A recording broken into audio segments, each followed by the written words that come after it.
जिन महिलाओं की एज 35 या 35 से अबव हो चुकी है, उनको बहुत ही टेंशन होती है कि क्या वो 35 के अबव एज में या फिर वो 40 की हो गई हैं, क्या वो इस एज में माँ बन सकती हैं?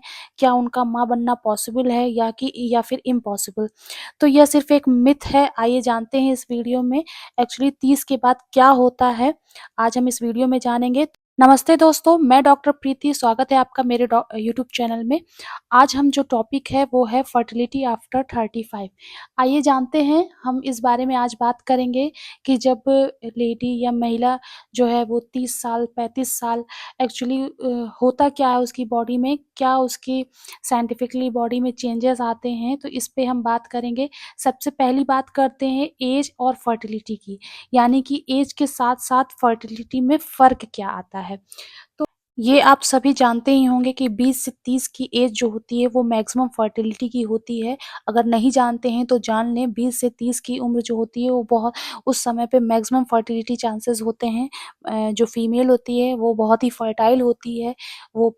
और 30 के बाद एग की क्वालिटी और एग का नंबर दोनों ही कम होना शुरू कर देते हैं। होता क्या है, 30 के बाद जो कमी है वो बहुत जल्दी-जल्दी होती है एग की, यानी कि जो एग हमारी बॉडी में रहते हैं वो बहुत जल्दी-जल्दी कम होने लगते हैं, बहुत जल्दी-जल्दी डिक्लाइन होने लगते हैं और उसकी जो क्वालिटी है वो भी जो है बिगड़ने लगती है। और क्या होता है, 40 के बाद सिर्फ 5 से 10% लेडीज़ होती हैं जो कि प्रेग्नेंट हो पाती हैं। तो ये जानना बहुत ज़रूरी है कि 30 के बाद फर्टिलिटी एक्चुअली डिक्लाइन करती है, तो यह एक बायोलॉजिकल प्रोसेस है, हर लेडी को इससे गुज़रना पड़ता है, बट सबकी बॉडी अलग-अलग होती है, सबकी फर्टिलिटी अलग-अलग होती है। फिर आते हैं बहुत ही कॉमन क्वेश्चन के बारे में, egg reserve and egg quality, ये क्या है? तो एग रिज़र्व यानी कि आपके अंदर कितने एग बचे हुए हैं। आपने एक बहुत कॉमन हार्मोन का नाम सुना होगा, एंटी मुलेरियन हार्मोन, एएमएच। आपने देखा होगा पीसीओडी के जो पेशेंट होते हैं उनका एंटी मुलेरियन हार्मोन बहुत ज़्यादा हाई होता है, क्योंकि अंदर उनके एग्स जो है बहुत ज़्यादा होते हैं। इसलिए उनका नाम पॉलीसिस्टिक ओवरी रखते हैं या बोलते हैं, यानी कि फॉलिकल बहुत ज़्यादा है। एज के साथ-साथ ये जो एग रिज़र्व है या क्वालिटी है, वो नंबर ऑफ एग्स कम होने लगते हैं। एक लड़की जब पैदा होती है, तब वो अपने माँ के जब पेट में होती है, तो माँ के अंदर एग मतलब जब लड़की पैदा होती है, लड़की माँ के पेट के अंदर होती है, तो उसके माँ के अंदर रहते हुए उसके जो एग हैं, वो बनने शुरू हो जाते हैं। लेकिन जब वो पैदा होती है, पैदा होने से लेकर के 11 से 12 साल तक, यानी कि प्यूबर्टी तक, जब तक वो प्यूबर्टी में एंटर नहीं करती है, तब तक जो है उसके एग जो है वो सो रहे होते हैं। और जैसे ही वो प्यूबर्टी में एंटर करती है, यानी कि वो 12 से जब उसको पीरियड्स आना शुरू हो जाते हैं, तो उसके एग वापस से बनना शुरू हो जाते हैं। तो यानी कि आपने जाना कि एक लड़की फिक्स नंबर ऑफ एग लेके पैदा होती है और फिक्स नंबर ऑफ एग 12 साल की उम्र में, 12 से 40 से 45 तक की उम्र में निकलते रहते हैं और धीरे-धीरे खत्म होते रहते हैं और दोबारा एग्स नहीं बनते हैं। इसको हम बोलते हैं एग रिज़र्व, यानी कि जो लड़की है उसके अंदर कितना एग बचा हुआ है। जैसे-जैसे एज बढ़ती है तो क्वालिटी और क्वांटिटी दोनों में कमी आती है, यानी कि एग रिज़र्व भी कम होता है, एग की क्वालिटी भी कम होती है, जिसकी वजह से जेनेटिक प्रॉब्लम हो सकती है, तो कई बार मिसकैरेज में कन्वर्ट हो सकता है या बच्चे के अंदर क्रोमोसोमल एब्नॉर्मैलिटी आ सकती है, जैसे कि डाउन सिंड्रोम। तो आपके पास ऑप्शन क्या है, अगर आप 35 के बाद प्लानिंग कर रही हैं, पहली बात तो आप टेंशन बिल्कुल मत लीजिए। मैंने बताया बॉडी सबकी अलग-अलग होती है, तो कई लोगों को किसी ट्रीटमेंट की ज़रूरत ही नहीं पड़ती, वो आसानी से कंसीव कर जाते हैं। आपको पता है कि नेचुरली आपकी फर्टिलिटी डिक्लाइन कर रही है, तो आपको इस समय में आप ओव्यूलेशन डिटेक्शन किट यूज़ करना चाहिए। अगर आपके पीरियड्स इर्रेगुलर हैं, तो आप ये किट्स खरीद सकते हैं। मार्केट में ओव्यूलेशन डिटेक्टर ऐप्स आते हैं, आप उनको अपने नाम पर रजिस्टर कर सकते हैं। अगर आपको फर्टिलिटी इश्यू आ रहे हैं, ओव्यूलेशन इंडक्शन, आईयूआई, जो कि माइल्ड केसेज़ में करे किए जाते हैं, तो ये भी आप करा सकते हैं। फिर अगर बहुत ज़्यादा आपको प्रॉब्लम आ रही है कंसीव करने में, तो आप तो आप आईवीएफ भी करा सकते हैं। 35 एज के बाद आपको बहुत ज़्यादा वेट नहीं करना चाहिए। अगर आप 6 मंथ या फिर 1 साल के अंदर नेचुरली कंसीव नहीं कर पा रहे हैं, तो आपको असिस्टेंट लेनी चाहिए। बहुत से लोगों को लोग क्या करते हैं, अपना एग फ्रीज़ करवा लेते हैं। एग फ्रीजिंग एडवाइस भी उनको मिलती है, तो वो करा लेते हैं। स्पेशली उन लेडीज़ में जिनकी एज जो है वो 35 के अबव है या 40 के आस-पास है, फिर भी वो प्रेग्नेंट होने में हिचकिचा रही हैं। उनकी पर्सनल प्रॉब्लम है कुछ, वो अभी प्रेग्नेंट होना नेचुरली प्रेग्नेंट होना या फिर किसी वजह से प्रेगनेंसी नहीं चाहती हैं, तो वो क्या करें, वो अपना एग फ्रीज भी करवा सकती हैं, जिससे आगे उनको फर्टिलिटी में इश्यू नहीं आएगी। तो अगर आप अपना एग फ्रीज करा सकती हैं, तो आईवीएफ सेंटर में जा कर के आप अपना एग ज़रूर फ्रीज करा लें। कौन-कौन से ऐसे टेस्ट हैं, मतलब कौन-कौन से ऐसे रूटीन टेस्ट हैं जो कि हर लेडी करवाती है। 35 के एज के बाद कौन से ऐसे मेजर टेस्ट हैं जो आपको कराने चाहिए। सबसे पहले जो मैंने आपको बताया, एग रिजर्व चेक, यानी कि ये पता करना कि आपके अंदर कितने एग बचे हुए हैं, जिसको बोलते हैं एंटी मुलेरियन हार्मोन।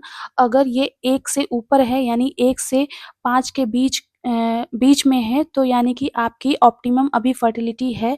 अगर आपको आपके अंदर एग रिज़र्व अच्छा है, इससे आपको कोई आगे एज आपकी बढ़ रही है, तो आपको दूसरी जो है टेस्ट हैं या फिर दूसरे कोई प्रॉब्लम्स तो नहीं है बॉडी में, जैसे कि थायराइड की प्रॉब्लम, प्रोलैक्टिन की प्रॉब्लम या फिर डायबिटीज़, ये सारे चेकअप ज़रूर कराने चाहिए। कहीं ऐसा तो नहीं आप किसी दूसरी बीमारी से ग्रसित हों, आपकी ट्यूब्स तो ब्लॉक नहीं है, यह चेक करा सकते हैं। आपके हस्बैंड का सीमेन एनालिसिस भी करा लीजिए, क्योंकि आपकी एज बढ़ रही है, तो आपके हस्बैंड की एज भी बढ़ रही है। उनकी सीमेन क्वालिटी, स्पर्म क्वालिटी, यह देखना भी बहुत ज़्यादा ज़रूरी है। साथ में एक pelvic ultrasound, ultrasound is the must in gynaecology.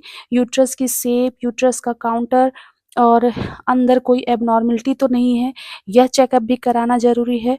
तो अगर आपने ये टिप्स फॉलो किया, तो आप आसानी से प्रेगनेंसी कंसीव कर सकते हैं, या तो नेचुरली या फिर आप मेडिकल हेल्प के द्वारा भी कंसीव कर सकते हैं, तो भले आपकी उम्र 30 से ऊपर ही क्यों ना हो।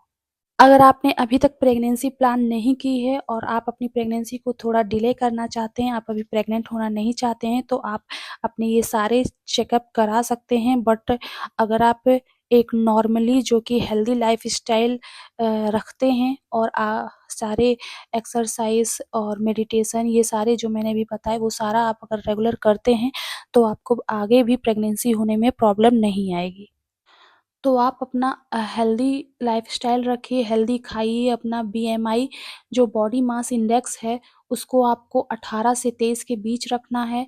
ज़्यादा वेट ना बनाना है, ना ज़्यादा वेट कम करना है, दोनों आपके लिए सही नहीं है। बॉडी के लिए जॉब रिलेटेड अगर कोई स्ट्रेस है, आपकी लाइफ़ से रिलेटेड कोई लाइफ़स्टाइल से रिलेटेड कोई ये स्ट्रेस है, तो उसको आपको योगा और मेडिटेशन से कम करना है। टाइमली आपको गायनी के चेकअप, फुल बॉडी चेकअप, ये भी बहुत ज़रूरी है। और जिसकी एज 35 से अबव है, उनके लिए मैसेज है आप सबके लिए कि बिल्कुल ना डरें। अगर आपको किसी वजह से प्रेगनेंसी लेट करनी पड़ रही है या फिर आपकी शादी लेट हुई है, तो आप अपनी प्रेगनेंसी डिले ना करें। प्रेगनेंसी अगर आपको चाहिए, तो ये पॉसिबल है। हाँ, हो सकता है आपको कोई जेनेटिक प्रॉब्लम आ सकती है, क्योंकि थ्योरेटिकली आपके एग जो है वो बूढ़े हो रहे हैं, एग की मैच्योरिटी ज़्यादा हो गई है, आपकी एग की क्वालिटी ख़राब हो सकती है। बट अगर आप प्रॉपर चेकअप कराते हैं या फिर कोई प्रॉब्लम आपको नहीं होगी।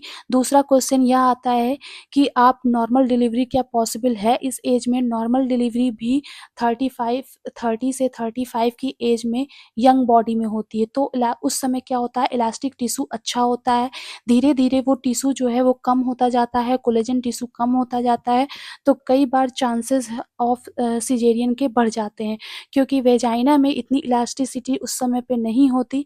बट ऐसा नहीं है कि नॉर्मल डिलीवरी नहीं होगी, ये कोई हार्ड एंड फास्ट रूल नहीं है, यू शुड नॉट वरी।